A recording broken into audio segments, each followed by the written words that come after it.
भरपूर अभ्यास करून मोठे व्हावे आणि देशाचा तसेच राज्याचा लौकिक वाढवावा, असे आवाहन उपमुख्यमंत्री एकनाथ शिंदे यांनी केले. कोडोली तालुका सातारा जिल्हा परिषदेच्या प्राथमिक केंद्र शाळेत शाळा प्रवेशोत्सव 2025-26चे आयोजन करण्यात आले होते. यावेळी ते बोलत होते.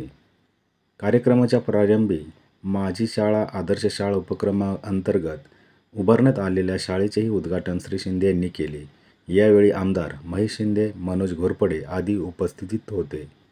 छत्रपती शिवाजी महाराज की जय भवानी. धर्मवीर संभाजी महाराज की जय भवानी. भारत माता की, भारत माता की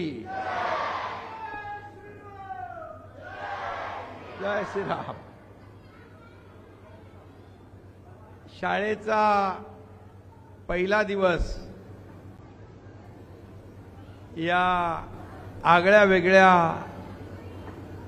उपक्रमाला उपस्थित या विभागाचे लोकप्रिय कार्यसम्राट आमदार महेशजी शिंदे, आपले दुसरे आमदार मनोजजी घोरपडे, जिल्हाधिकारी संतोषजी पाटील, जिल्हा परिषदेच्या मुख्याधिकारी याशिनी नागराजन, श्रीमती वैशाली कडूकर अतिरिक्त पोलीस आयुक्त, संदीप शिंदे, अनिल जायकर, स्वाती भोसले, संग्राम सिंग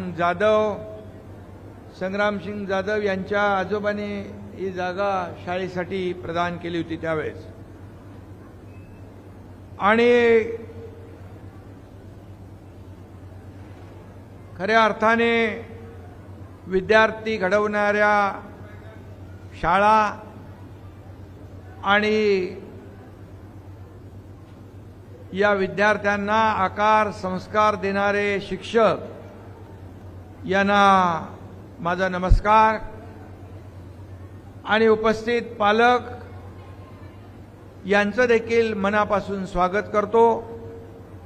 पत्रकार मित्रांचं देखील मनापासून स्वागत करतो. आज मी इथं माझ्या लाडक्या विद्यार्थ्यांना भेटायला आलेलो आहे.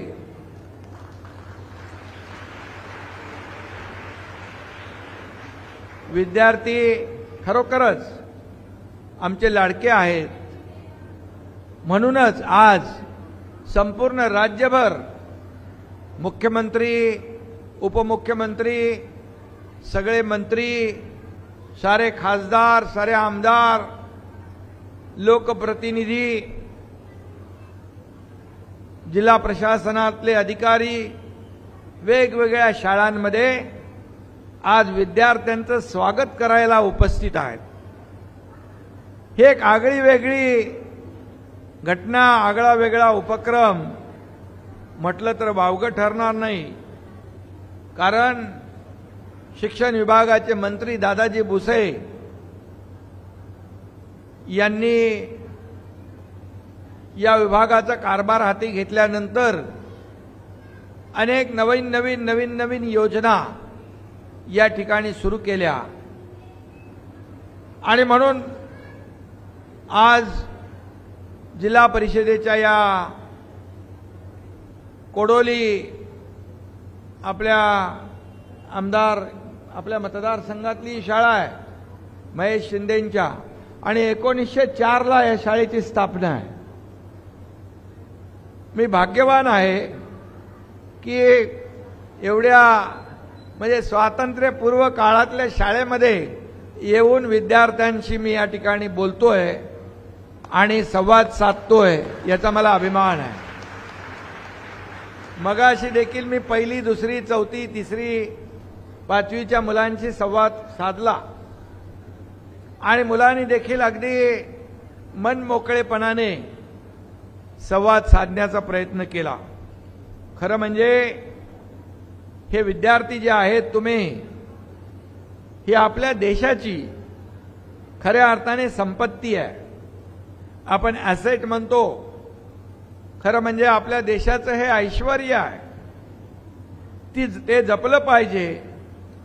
आम्ही सगळेजण या संपत्तीचे खऱ्या अर्थाने या प्रॉपर्टी म्हणून न म्हणता संपत्ती हे ऐश्वर्य आहे, याचे आम्ही ट्रस्टी आहोत. हे ट्रस्टी समजून आपल्याला काम करायचं आहे. नवीन पुस्तकं, नव्या कोऱ्या वया, युनिफॉर्म हे सगळं परिधान करून सगळे मुलं आज शाळेत आलेली आहेत. आणि तुमच्या मनामध्ये सगळ्यांच्या उत्सुकता आहे. आता 2-2.5 महिने सुट्टी होती ना यांना. आता आपण पुन्हा वर्ग सुरू झाला, शाळा सुरू झाली, उत्सुकता असते, थोडं टेन्शन पण असतं. सुट्टी संपल्याने काही विद्यार्थ्यांना मध्ये नाराजी आहे का विचारलं मी. म्हणजे सुट्टी संपल्यानंतर थोडं असं वाटतं अजून सुट्टी पाहिजे होती, पण ते विद्यार्थी म्हणाले नाही नाही आता आम्हाला अभ्यास करायचा आहे. आणि खऱ्या अर्थाने या शाळेतले विद्यार्थी सगळे चांगले आहेत, अभ्यास करतील, नावलौकिक करतील, मोठे होतील. आणि या ठिकाणी नवीन शिक्षक, नवे मित्र, नवीन सगळं काय, आणि त्यामुळे थोडं रुळायला वेळ लागतो. मला देखील आठवतं की मी सुद्धा पहिल्या दिवशी थोडासा नर्वस वाटायचं, पण आपले मित्र मिळाले, अभ्यास सुरू झाला की मग सगळं जुळून जायचं आणि मग आनंदच आनंद. आणि म्हणून मी तुम्हाला सांगतो, काही टेन्शन घेऊ नका. टेन्शन गया पेन्शन लेने को.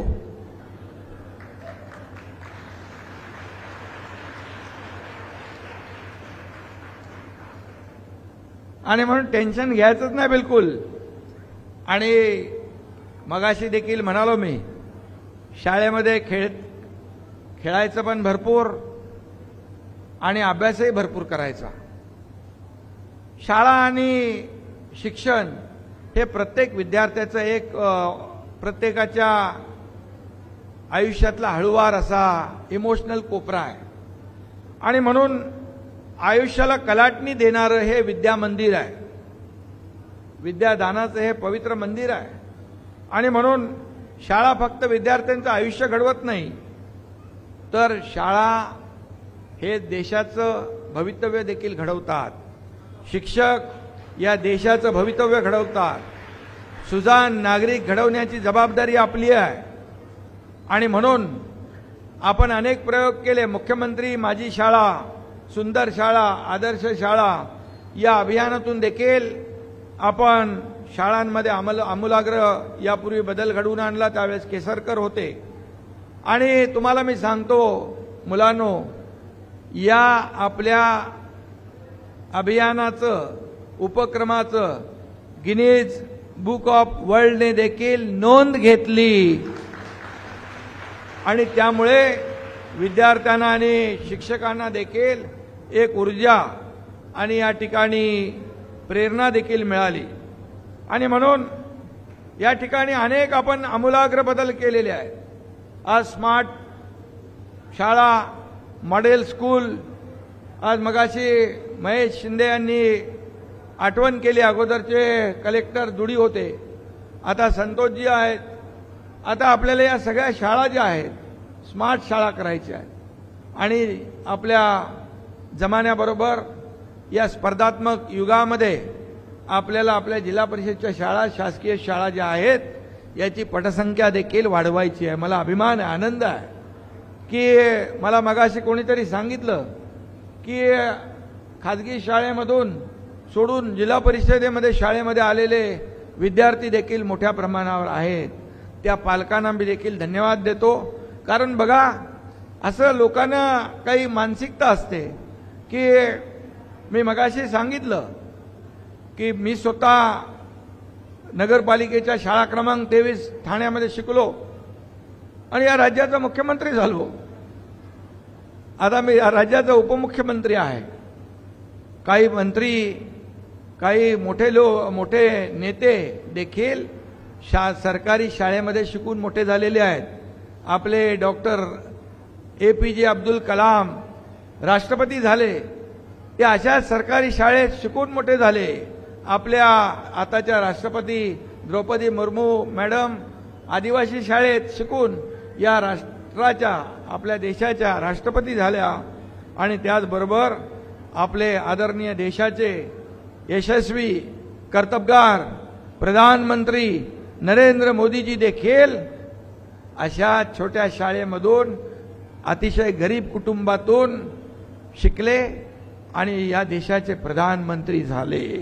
डॉक्टर बाबासाहेब आंबेडकर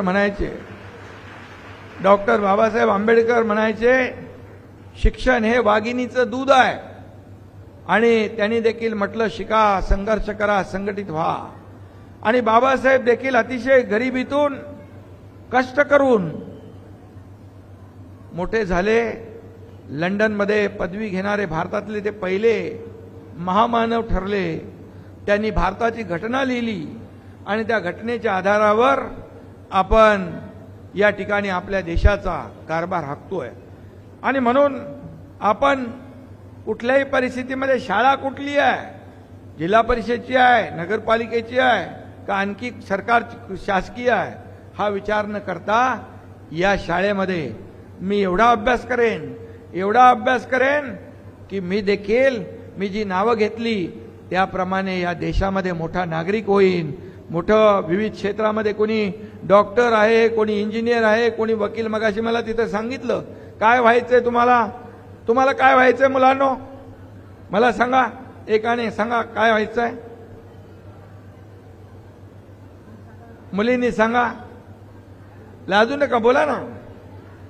मगाशी मला सांगितलं डॉक्टर व इंजिनियर, कोण म्हणाला मला पोलीस व्हायचं, कोण म्हणाला मला लष्करात जायचंय, सैनिक व्हायचंय, कोण म्हणाला मला नेता व्हायचंय, मी म्हणालो कोणाला मुख्यमंत्री नाही व्हायचं, मग एकाने हात वर केला व्हायचंय। हा पोलीस बघा, ही आमची छोटीशी आपल्या लाडक्या बहिणींच्या सुरक्षेची तयारी आहे। आणि म्हणून खऱ्या अर्थाने आपल्या सरकारने देखील, मी मुख्यमंत्री असताना आपण लेक लाडकी लखपती योजना कशासाठी केली की मुलीचा जन्म झाल्यापासून आपण ती योजना सुरू केली, म्हणजे मुलीने मध्ये शाळा सोडू नये यासाठी वयाच्या जन्म झाल्यापासून 5,000 पासून वयाच्या 18व्या वर्षापर्यंत 1,00,000 रुपये देण्याचा निर्णय आपण ती योजना सुरू केली, लेक लाडकी लखपती। मुलींना उच्च शिक्षण घेता आलं पाहिजे म्हणून आपण जी 50% फी त्यांना भरावी लागत होती ती देखील आपण पूर्णपणे त्यामध्ये माफ करण्याचा निर्णय घेतला। यासाठीच की आपल्या राज्यातली मुलं मुली जे आहेत, काही ठिकाणी मुलांना प्राधान्य दिलं जातं, मुलींना प्राधान्य दिलं जात नाही। आणि म्हणून मुलं आणि मुली कुठलंही वेगळं आपण समजता कामा नये यासाठी सरकारने देखील अनेक योजना केल्या विद्यार्थ्यांमध्ये। आणि म्हणून शिक्षण कुठे थांबू नये, अडचण येऊ नये।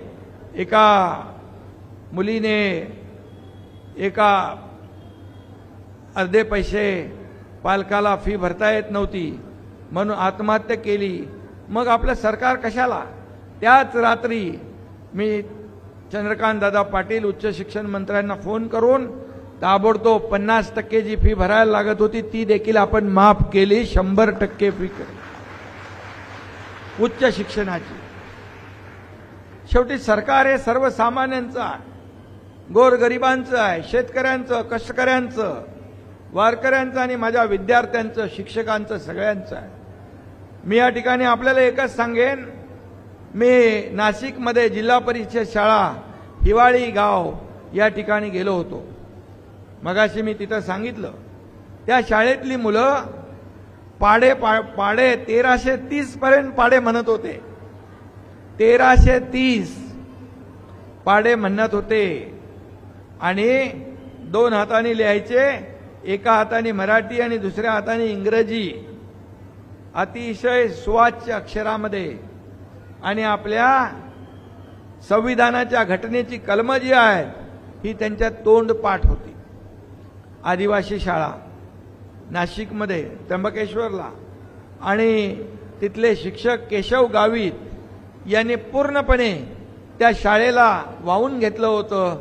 दादाजी भुसे मंत्री आहे, मला तिकडे घेऊन गेले आणि ती शाळा पाहिली. अनेक शाळा आहेत, असे अनेक शिक्षक आहेत. या शिक्षकांनी सगळ्यांनी एकत्र येऊन, तुम्ही पिढी घडवणारे शिक्षक आहात, तुम्ही देश घडवणारे शिक्षक आहात आणि म्हणून आपण योजना वेगवेगळ्या करतोय. आणि या ठिकाणी मी हेही सांगेन की या देशाचे प्रधानमंत्री नरेंद्र मोदीजींनी देखील शिक्षणाला फार महत्त्व दिलं. हा खरं म्हणजे हा उद्याचा आपला भारत आहे, उद्याचा हा आपला देश, ही भावी पिढी आहे. आणि म्हणून परीक्षेची भीती निघून जावी म्हणून त्यांनी देखील परीक्षा पे चर्चा हा देखील एक उपक्रम त्यांनी सुरू केला. या मागची भावना एवढीच की आपल्या विद्यार्थ्यांना कुठली परीक्षेची भीती असता कामा नये आणि तुम्ही घाबरू नका, टेन्शन घ्यायची गरज नाही. भरपूर अभ्यास करा, भरपूर खेळा आणि सरकार तुमच्यासाठी अनेक योजना या ठिकाणी राबवती आहे. विद्यार्थ्यांमध्ये वाचनाची गोडी निर्माण व्हावी म्हणून आपल्या सरकारने त्यांच्या ज्ञानात भर पडावी म्हणून महावाचन महोत्सव देखील आपण सुरू केला आणि त्यामुळे देखील खूप बदल झाला. मुलांच्या पाठीवरचे दप्तराचं ओझं आपण कमी केलं, त्यामुळे शिकायचं ओझं काय तुम्ही घेऊ नका, टेन्शन काय घेऊ नका, पण अभ्यास मात्र चांगला करा. नाही तर म्हणाल शिंदे साहेब येऊन गेले आणि म्हणाले काय टेन्शन घेऊ नका, काय आता आपल्याला हे मैदानी खेळ पण आपण खेळले पाहिजेत, हे आपण विसरत चाललोय. परंतु खेळ खेळताना देखील आपल्याला तेवढाच अभ्यास देखील करायचा आहे आणि म्हणून शिक्षकांचा रोल फार महत्त्वाचा आहे. आणि हे सर्व मित्र जे आहेत, विद्यार्थी मित्र, तुमच्या हातात देशाचं भवितव्य आहे आणि म्हणून शिक्षक हा आपल्या प्रत्येकाच्या आयुष्यामध्ये महत्त्वाचा घटक आहे. पालक देखील आहेत, पालक, आई, वडील आपले गुरु म्हणून गुरुस्थानी आहेत आणि म्हणूनच ज्यांना पहिल्या बेंचपासून अगदी शेवटच्या बाकापर्यंतच्या विद्यार्थ्यांना व्यवस्थित शिकवता आलं पाहिजे, शिक्षण त्यांच्यापर्यंत पोहोचलं पाहिजे आणि यासाठी आपला सगळ्यांचा प्रयत्न आहे. आणि म्हणून अभ्यासाची गोडी लावण्यासाठी शिक्षकाचा देखील एक महत्त्वाचा सहभाग, महत्त्वाची भूमिका असते, ती शिक्षक पार पाडत असतात. आणि म्हणूनच मी पुन्हा एकदा सांगेन, महाराष्ट्र तुम्हाला घडवायचा आहे, भारत तुम्हाला घडवायचा आहे आणि तुम्ही हा देश घडवणारी पिढी आहे. त्यासाठी तुम्ही सर्वांनी कला, क्रीडा, ज्ञान, विज्ञान या सर्वांमध्ये पारंगत होणं, अभ्यास करणं, ते आत्मसात करणं ही काळाची गरज आहे. आणि म्हणूनच तुम्हाला एवढंच सांगतो, पॉझिटिव्ह राहा, उत्साहात राहा, चांगला अभ्यास करा आणि या ठिकाणी तुमचं स्वप्न पूर्ण करण्यासाठी सरकार कुठेही मागे पडणार नाही, कुठेही हात आकडता घेणार नाही, एवढंच मी आपल्याला या ठिकाणी सांगू इच्छितो. आणि म्हणून मी जिल्हा परिषदेचे सीओ असतील, जिल्हाधिकारी असतील, सर्व शिक्षक असतील, इतर अधिकारी असतील, या सगळ्यांना एवढंच सांगतो, आपल्या आता ज्या शाळा आहेत, या शाळां कशा आपल्याला अपग्रेड करता येतील याच्यावर आपल्याला फोकस करायचा आहे. आणि म्हणूनच अनेक शाळा मी पाहिल्या, त्या शाळा पूर्वीच्या कशा होत्या. पूर्वी तर आम्ही ज्या शाळांमध्ये जायचो, आता तर चांगल्या इमारती झालेल्या आहेत. पूर्वी अशा बैठ्या शाळा होत्या, काही दरवाजे पण नव्हते, काहीला कोंडा पण नव्हता. आम्ही जाऊन स्वच्छता करायचो, नंतर अभ्यास सुरू व्हायचा. आता तर फार बदललंय. स्वच्छतेला महत्त्व दिलं पाहिजे. आपण आपल्या शाळेमध्ये स्वच्छ पिण्याचं पाणी असलं पाहिजे, टॉयलेट, बाथरूम स्वच्छ असले पाहिजे, यावर देखील प्रत्येकाने लक्ष ठेवलं पाहिजे. कारण हे विद्यादानाचं पवित्र स्थान आहे आणि त्यामुळे इथलं वातावरण देखील चांगलं ठेवण्याचं काम आपल्याला करायचं आहे. एवढंच आपल्याला सांगतो. आणि पुन्हा एकदा आपल्याला शाळेतला पहिला दिवस या उपक्रमाला शुभेच्छा देतो. खास करून दादाजी भुसे यांचं मी मनापासून अभिनंदन करतो. त्यांनी खूप शाळेमध्ये आपल्या विद्यार्थ्यांची पटसंख्या वाढली पाहिजे, आपल्या शाळेमध्ये शिक्षणाचा दर्जा वाढला पाहिजे, उंचावला पाहिजे, यासाठी खूप प्रयत्न चालू आहेत. आणि मी सर्व शिक्षकांना देखील, आपल्याला देखील सांगतो की शिक्षकांचं देखील या ठिकाणी एकत्र कधीतरी आपण त्यांना एकत्र करून नवीन नवीन ज्या काय आमूलाग्र पद्धती आहेत, आमूलाग्र बदल आहेत, हे त्यांच्या शिक्षकांच्याच माध्यमातून आपल्या विद्यार्थ्यांपर्यंत पोहोचवायचे आहेत. त्यामुळे शिक्षक हा सगळ्यात महत्त्वाचा घटक आहे आणि म्हणून शिक्षकांनी ठरवलं तर काही पण करू शकतो चमत्कार. असा चमत्कार मी हिवाळी शाळेत बघितला. काही शाळा आणखी आहेत की अशा शाळांमध्ये शिक्षक चमत्कार करू शकतात शिक्षकांनी ठरवल्यानंतर. आणि म्हणून शिक्षक एक आपल्या आयुष्यातला आई वडिलांच्या नंतर एक महत्त्वाचा घटक आहे आणि म्हणून शिक्षकांना देखील मी मनापासून खूप खूप शुभेच्छा देतो आणि आजच्या या उपक्रमाला खूप खूप मनापासून शुभेच्छा. सगळे लोक हे चांगला अभ्यास करा, मोठे व्हा आणि आपल्या राज्याचा, आपल्या देशाचा नावलौकिक वाढवा. धन्यवाद. जय हिंद, जय महाराष्ट्र.